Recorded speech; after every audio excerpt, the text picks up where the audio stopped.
오늘은 은혜를 알고 누리며 살자 이런 주제로 말씀을 드립니다. 은혜의 반대가 되는 말은 법입니다. 법대로 애누리 없이 집행이 되고 내가 법의 책임을 다 물어야 되는 것이 바로 법이지요. 예를 들어 외제차하고 사고가 났을 때 수리비도 비싸지만 문제는 렌트비입니다. 차를 고칠 동안 일주일이든지 열흘이든지 똑같은 차종에 해당하는 렌트비를 내야 되는데 보통 하루에 70만 원입니다. 어떤 차는 해외에서 부품이 와야 되고 이렇게 되면 시간이 늘어나서 1,500만 원, 2,000만 원 이렇게 들어가요. 범퍼 같은 것도 살짝 박았는데 교환해야 된다 그러고 범퍼를 기다리고 시간을 끌면은 렌트비 하루 70만 원, 열흘 지나면 700만 원, 거기다가 수리비하고 합치면 1,000만 원 이상 우습게 올라가요.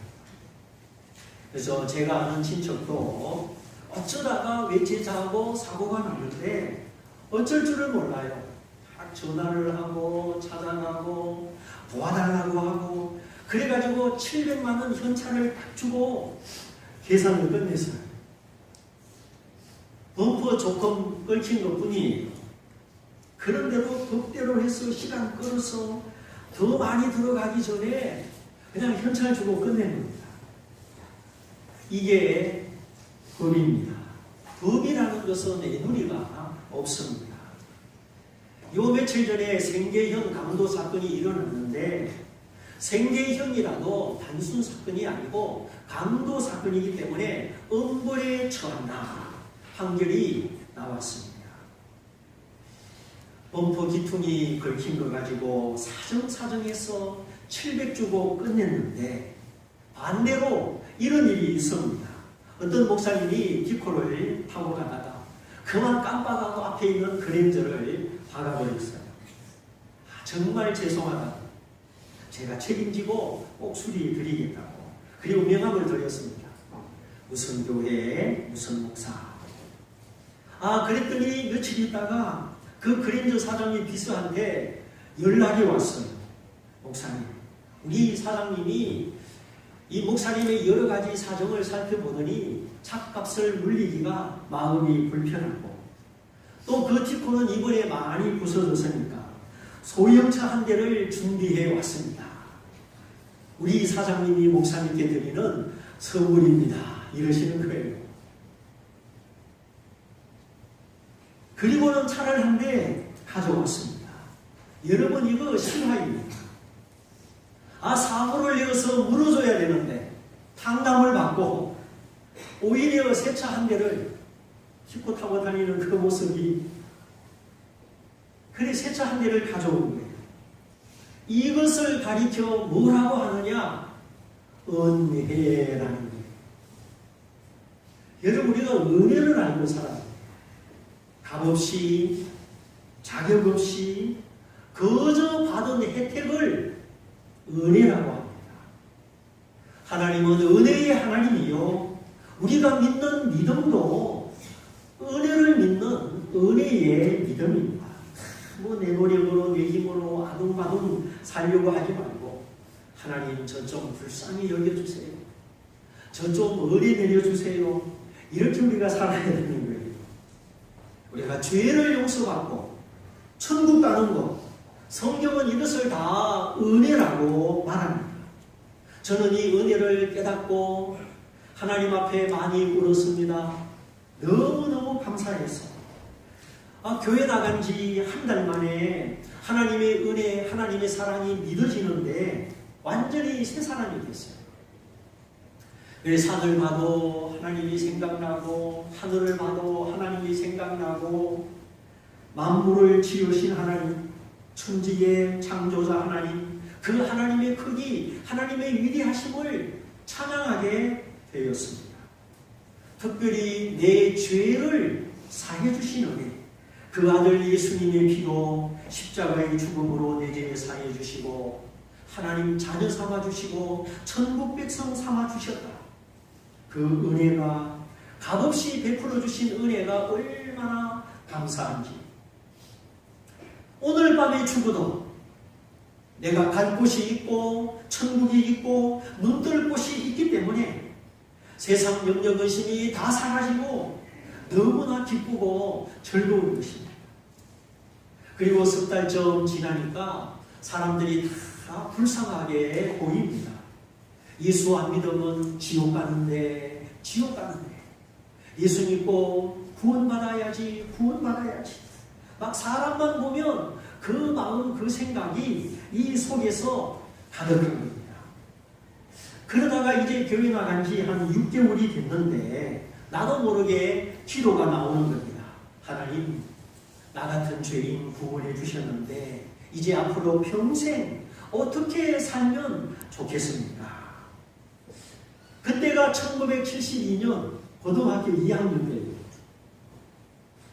앞으로 남은 미래를 바라보면서 하나님, 이제 남은 생애를 어떻게 살아야 됩니까? 나도 모르게 기도하게 되고, 그래, 온 천하보다 더 귀한 영혼 구원하는 일에, 전도하는 일에 드리자.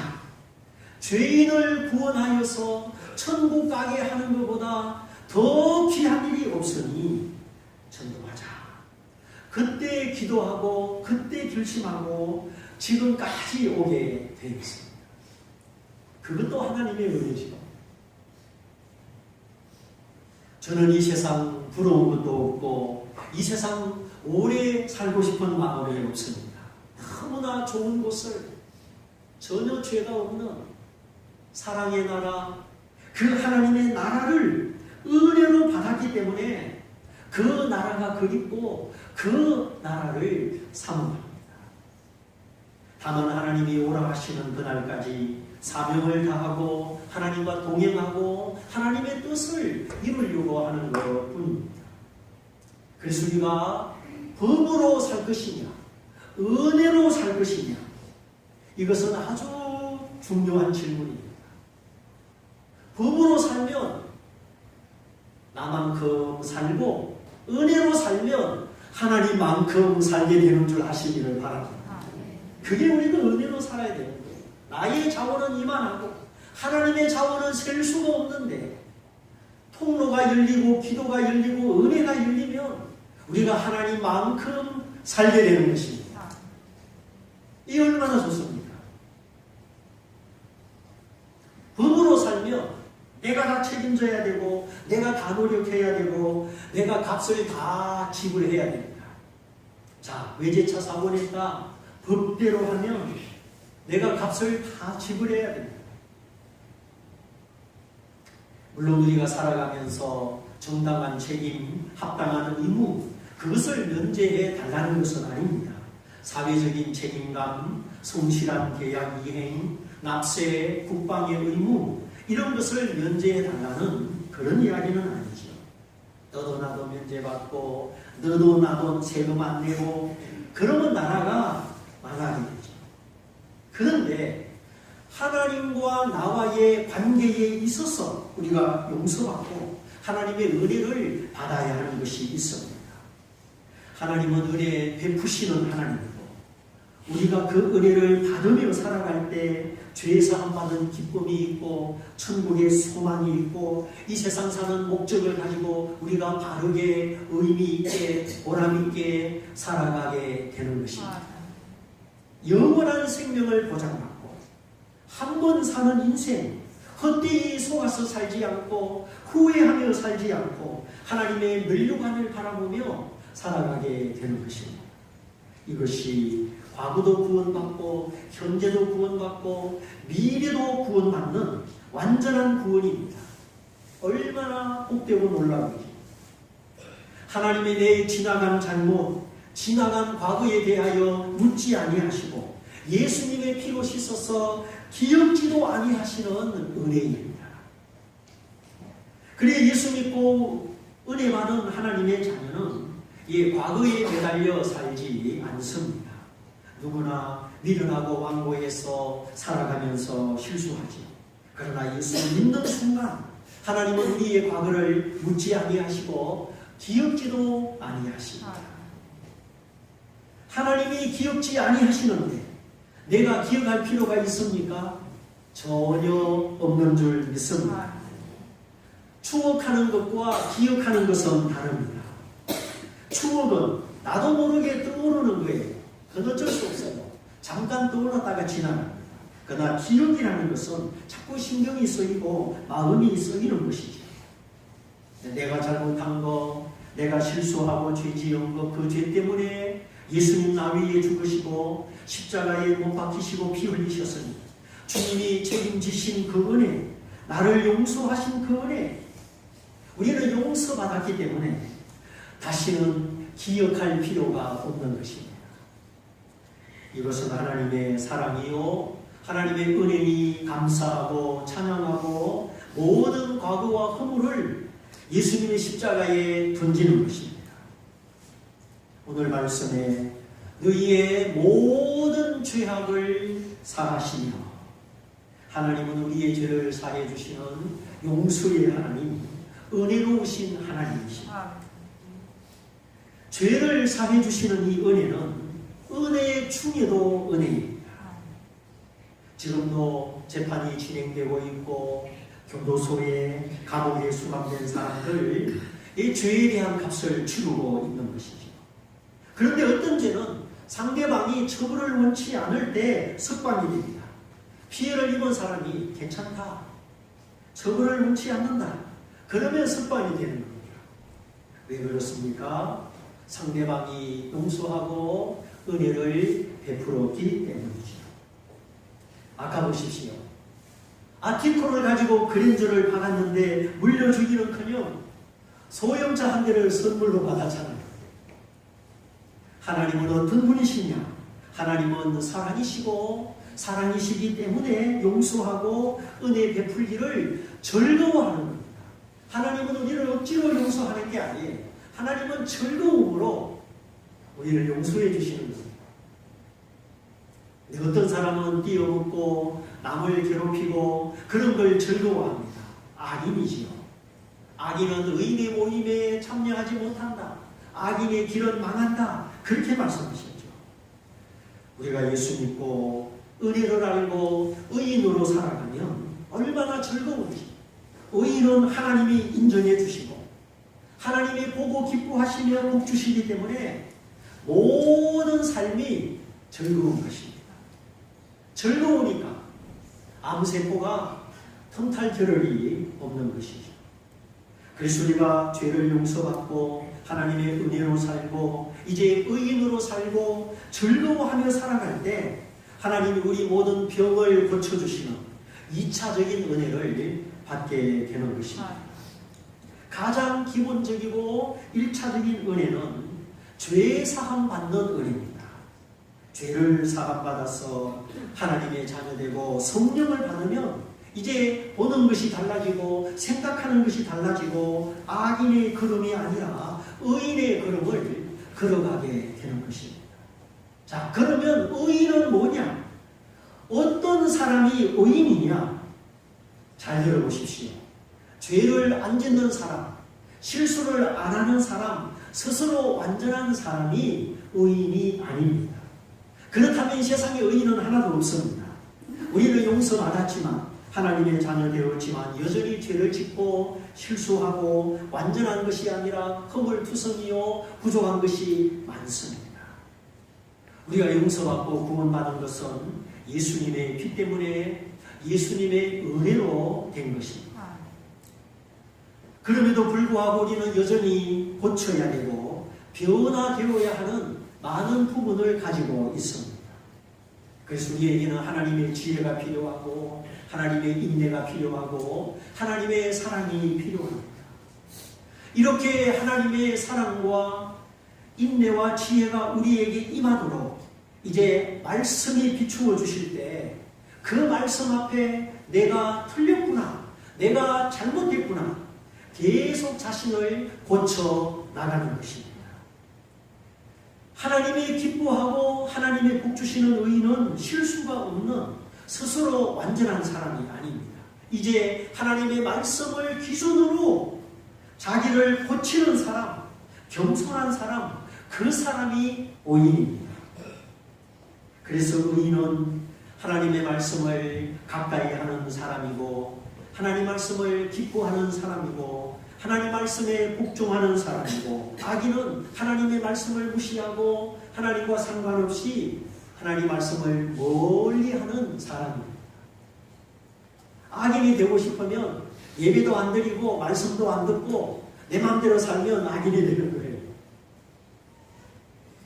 하나님의 말씀의 훈계와 지혜와 책망을 받기보다 자기 생각, 자기 똑똑, 자기 머리를 더 의지합니다. 그러니까 기도를 안 하지. 자기를 믿으니까 기도할 필요가 없는 겁니다. 그러므로 어느 정도 신앙 있는 성도는 마음 한켠에 기도해야지 기도에 부담을 가지고 살아갑니다. 내가 실제적으로 기도를 많이 못해도 기도에 부담이 있는 것입니다. 이것이 하나님 말씀에 비추어서 자기를 깨닫고 자기를 발견하고 자기를 고치면서 살아가는 성도의 모습이죠. 하나님은 우리 스스로 완전하고 우리 스스로 똑똑하기를 바라지 않습니다.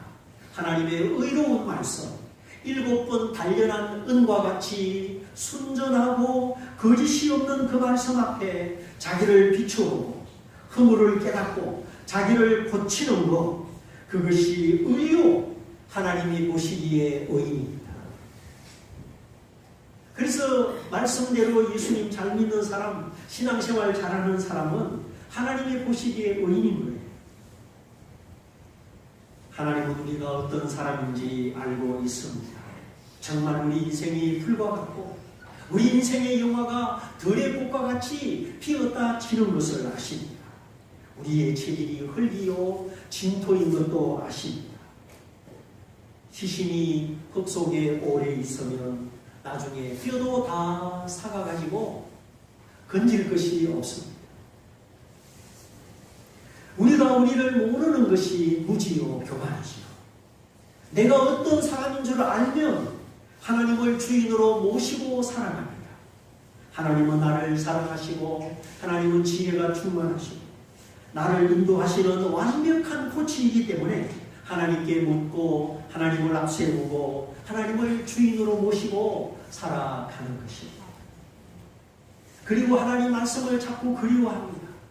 하나님의 말씀이 내 영혼의 빛이요 위로요 확신과 용서와 평안이 되기 때문에 내 삶을 인도하는 지혜이기 때문에 자꾸만 하나님의 말씀을 그리워하는 겁니다. 이렇게 말씀 앞에 나를 고치고 하나님을 주인으로 모시고 하나님을 앞세우고 겸손하게 살아갑니다. 두 번째, 하나님은 우리의 모든 병을 고쳐주십니다. 병을 고쳐주신다. 이 말은 두 가지 뜻이 있습니다. 하나는 병이 든 다음에 고쳐준다, 그런 뜻도 있고 아예 병이 들지 않게 해주신다, 그런 뜻도 있습니다. 자, 어느 날 아들이 아버지에게 전화를 해서 아버지, 오늘 정말 감사한 일이 있었습니다. 차 사고가 나서 차가 다 부서졌는데 사람은 하나도 안 다쳤습니다. 너무너무 감사한 일입니다. 그랬더니 아버지가 하는 말, 얘야, 나는 오늘 너보다 더 감사한 일이 있었다. 아니 아버지, 무슨 일이 있었습니까? 아니다 생각해봐라. 나는 사고도 안 나고 사람도 안 다쳤으니 너보다 더 감사한 것이 아니냐. 그렇습니다. 무슨 일을 당해가지고 거기서 건짐을 받은 것도 감사하지만 아무 일도 안 당하고 오늘처럼 두 발로 걸어다니고 하루하루 평범하게 사는 거 감사해야 되는 것입니다. 그게 더 감사한 거예요. 오늘 우리 주변에 평범하지 않는 사람들이 얼마나 많습니까? 평범하게 살고 싶은데 평범하지 않는 사람들. 그래서 우리가 기적이 일어나지 않아도 무슨 대박이 터지지 않아도 우리가 헛된 꿈을 꾸지 않고 어리석은 욕망에 사로잡히지 않고 어제가 오늘 같고 오늘이 어제 같아도 평범하지만 하루하루 주님과 동행하며 살아가는 거 감사해야 되는 것입니다. 하나님이 우리의 병을 고쳐주신다. 이 말씀 또한 병든 다음에 고쳐주는 은혜도 있고 아예 병들지 않게 해주시는 은혜가 있는 겁니다. 그래서 용서하고 사랑하고 화평하고 감사함으로 살아서 우리 골수에서 뼈속에서 좋은 피가 만들어져서 백혈구, 적혈구, 뒷입하고 아주 정상적인 피, 양질의 피가 만들어지면 이게 건강의 90%입니다. 피가 건강하면 백혈구, 적혈구가 균을 잡아먹고 건강하게 하나님이 만들어 놓으셨어요. 그러나 미워하고 시기하고 막 걱정하고 질투하고 잠 못 자고 막 번뇌하고 그러면 뼈가 말라 골수에서 좋은 피가 안 만들어집니다. 피의 성분이 부실하면 인체 면역력이 떨어지고 면역력이 떨어지면 병에 잘 걸리는 것이죠. 그래서 우리가 음식도 잘 먹고 운동도 하고 기본적인 자기 관리도 해야 되지만 무엇보다 우리 마음이 즐겁고 마음이 평안하고 용서하고 허물을 덮어주고 남을 시기하지 않는 큰 마음, 믿음의 마음, 여유 있는 마음을 가지고 살아야 하는 것입니다. 그런데 마음이 상하고 속 상하고 마음이 번뇌하면 약이 없습니다. 그러므로 하나님은 우리의 마음을 단련하시고 물어 지킬 만한 것보다 더욱 네 마음을 지켜라. 생명의 근원이 여기에서 납니다.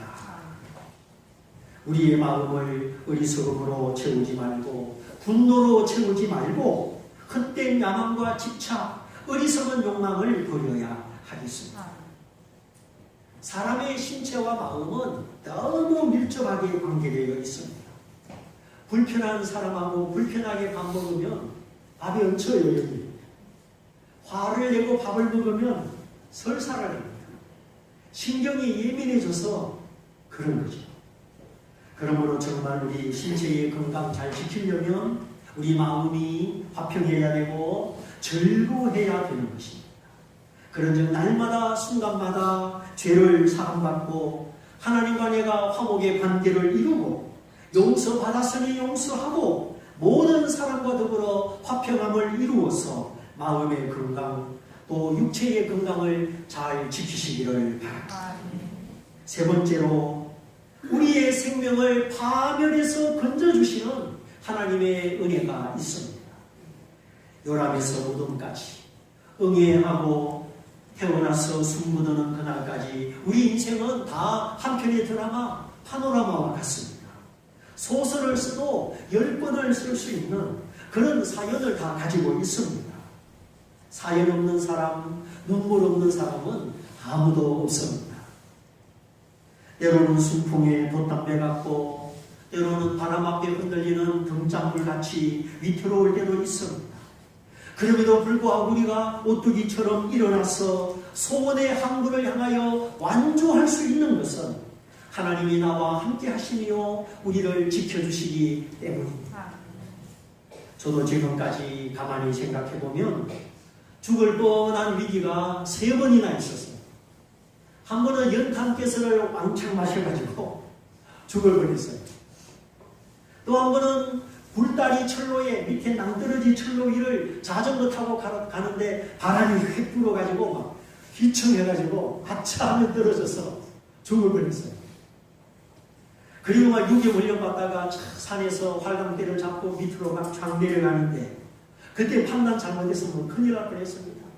앞에 친구들이 가다가 막 툭툭 떨어지고 뭐 부러지고 우리 인생의 위기, 예측할 수 없는 고비, 거기에서 인생의 파멸에서 건져주십니다. 여기 파멸이라는 말은 함정, 구덩이, 남이 몰래 놓은 덫 그런 뜻입니다. 함정에 빠지면 덫에 한번 걸리면 참으로 위험합니다. 배신의 함정, 믿었던 도끼에 발등 찍히는 배신의 함정, 허영과 사치의 함정, 교만과 자랑의 함정, 이단의 함정, 허무의 함정, 하나님의 진리가 아니고 하나님의 복음이 아니면 사람으로서 감당할 수 없는 인생의 함정들이 너무 많이 도사리고 있습니다. 허무, 배신, 절망, 그런 함정에 한번 빠지면 더 이상 믿을 것이 없고 견딜 수가 없어서 속세를 떠나 깊은 산속으로 들어가는 겁니다. 사람도 없는 산에 뭐가 좋아서 산에 들어가겠어요? 우리가 알지 못하는 마음의 함정이 있으니까 사람이 싫고 허무하고 믿지 못하고 이런 심리와 삶의 모습은 무언가 그 사람의 인생 가운데 함정이 있었기 때문입니다. 그러므로 하나님이 내 생명을 평강으로 인도하시고 보존해 주시도록 우리가 주께 귀를 기울이고 말씀 따라 하나님이 가르쳐 주시고 비춰 주시고 인도하시는 대로 신앙생활 잘해야 하겠습니다. 네 번째로 하나님이 우리에게 베풀어 주시는 은혜는 인자와 긍휼로 면류관을 씌워 주시는 것입니다. 인자의 반대는 무자비함이지요. 긍휼의 반대는 냉정함, 냉혹함이지요. 누가 나를 주시하면서 무자비하게 대하고 한 치의 양보도 없이 냉정하게 대하다니 얼마나 힘들겠습니까? 그래서 학교에 직장에 왕따를 당하면 그렇게 마음이 힘든 겁니다. 내 주변에 그런 사람밖에 없으면 우리가 살지 못합니다. 그런데 설사 그런 사람이 있다고 해도 우리가 삶을 포기하지 않고 희망을 잃지 않는 것은 하나님이 항상 나를 인자와 긍휼로 상대해 주시기 때문입니다. 세상이 다 나를 등 돌리고 버려도 하나님은 품어주시고 기다려 주시기 때문입니다. 돌아온 탕자를 끌어안고 풍성한 잔치를 베풀어 주듯이 하나님의 인자는 다함이 없으며 하나님의 긍휼은 끝나지 않습니다. 그러므로 어떤 상황에도 스스로 정죄하고 나는 이제 끝났다 그렇게 생각하면 안 됩니다. 원수마귀 사단 귀신은 자꾸 실망시키고 정죄 가운데 스스로 주저앉게 만듭니다. 그러나 하나님이 사탄의 머리를 깨뜨리셨습니다. 주님의 보혈이 우리에게 있기 때문에 사탄은 더 이상 우리를 정죄할 권한이 없습니다. 그리스도 예수 안에 있는 자는 결코 정죄함을 받지 않습니다. 그러므로 사람이 내게 무자비하고 내게 냉정할지라도 나를 사랑하시는 하나님, 용납하시는 하나님, 인자를 베푸시고 긍휼히 여기시는 그 하나님을 힘입어서 자신을 용납하고 자신을 사랑해야 하겠습니다. 내게 약점이 있고 결점이 있어도 하나님은 우리를 버리지 않습니다. 내게 있는 약점, 그것 때문에 더 겸손하게 하시고 기도하게 하십니다. 아무개야 너는 이런 약점이 있지 않느냐? 그러니까 너는 더 기도해야 되고 너는 더 겸손해야 된다. 그래서 그 약점이 오히려 우리를 유익하게 만들어내도록 이끌어 주시는 분이 하나님이십니다. 정말 하나님이 보시기에 부족하고 못난 우리, 이러한 나를 하나님이 오래 참으시고 따듬으시고 마침내 하나님의 풍성한 인자와 긍휼로 우리를 성숙하는 사람으로 만드시는 것입니다. 마지막으로 우리 마음의 소원을 만족하게 해주셔서 우리 청춘을 독수리처럼 새롭게 해주시는 은혜가 있습니다. 하나님을 멀리하면 정말 우리 인생은 한밤중의 꿈과 같이 그림자같이 신속하게 지나갑니다. 꿈을 깨고 나면 얼마나 허무합니까? 저도 하루는 밤중에 돈을 막 끌어 모았는데 아침에 눈 뜨니까 돈이 한 푼도 없는 거예요. 아유, 이런 꿈은 안 꾸는 게 낫겠다. 얼마나 허무한지. 아니, 돈이 어디 갔지? 분명히 내가 막 끌어 모았는데 하나도 없는 거예요. 정말 실체를 알 수 없는 그림자. 그림자 같은 인생은 뭐가 뭔지를 모릅니다. 아무리 돌아봐도 내 인생의 실체를 알 수가 없어요. 그러나 주님을 따르고 주님을 경외하며 사람이 나를 버려도 하나님은 나를 붙드시고 꿈이 무너지고 좌절된 것 같아도 꿈 이루어 주시고, 그래서 우리 마음의 소원을, 내 마음 속에 내재되어 있는 그 깊은 소원을, 진정한 소원을 이루어 주시고 만족시켜 주십니다. 하나님 한 분 외에 우리의 인생의 소원 만족하게 해줄 분이 누가 있습니까? 세상은 껍데기가 휘황찬란하고 결국 우리를 흠모하게 만듭니다. 그래서 임종 직전에 사람들을 만나보면 하나같이 후회합니다. 아, 내가 왜 그렇게 살았을까? 내가 왜 젊었을 때 하나님 없이 그렇게 아웅다웅 살았을까? 99%의 사람들이 임종 직전에 후회하는 것을 보게 됩니다. 일장춘몽, 꿈과 같고 본질을 놓치고 껍데기만 붙잡고 살아온 그 인생을 후회하는 겁니다. 그러니까 하나님의 말씀만이 참된 진리요 행복이요 만족의 근원인 줄 믿고 우리가 하나님의 진실한 말씀을 꼭 붙들고 살아야 할 줄 믿습니다. 하나님을 사랑하고 하나님을 따르는 자녀는 가면 갈수록 희망의 빛이 비춰옵니다. 내 마음속에 차곡차곡 채워지는 소망이 있습니다. 누구도 채워줄 수 없는 내 마음의 만족을 하나님이 채우신다는 것을 알게 됩니다.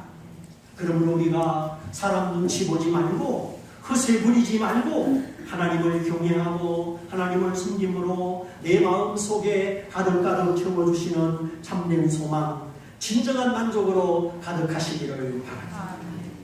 그때 우리가 한눈 팔지 않고 하나님의 영광을 위하여 소명을 향하여 달려가게 되는 것입니다.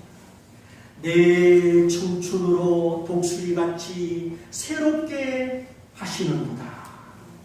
청춘, 젊음. 청춘은 꿈꾸는 세월이지. 청춘의 사람들은 미래의 희망을 바라보는 사람입니다. 사람이 꿈을 위해 살면 살아있는 것이고 꿈이 없이 살면 죽은 것입니다. 독수리가 힘차게 날개를 펼치고 높이 날아오르듯이 하나님이 용기와 희망을 주셔서 우리 인생을 새롭게 해주시고 완성시켜 주십니다. 퍼즐 조각 하나하나 다 맞추면 그림이 나타나듯이 독수리처럼 새로운 눈으로 새로운 목적으로 날아오르는 인생의 성취, 인생의 완성을 주시는 은혜입니다. 하나님이 창조하신 이 세계가 이렇게 아름답고 풍성하듯이 하나님이 빚으시고 하나님이 만드시는 우리 인생도 이렇게 아름답고 풍성합니다. 내 모든 죄를 사해 주시는 은혜,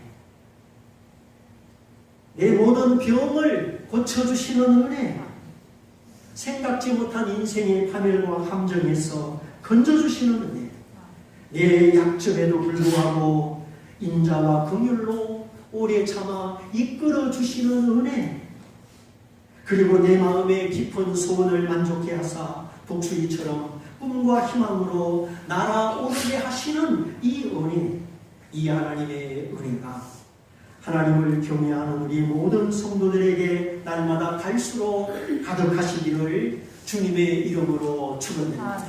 삼층에도 축원드립니다.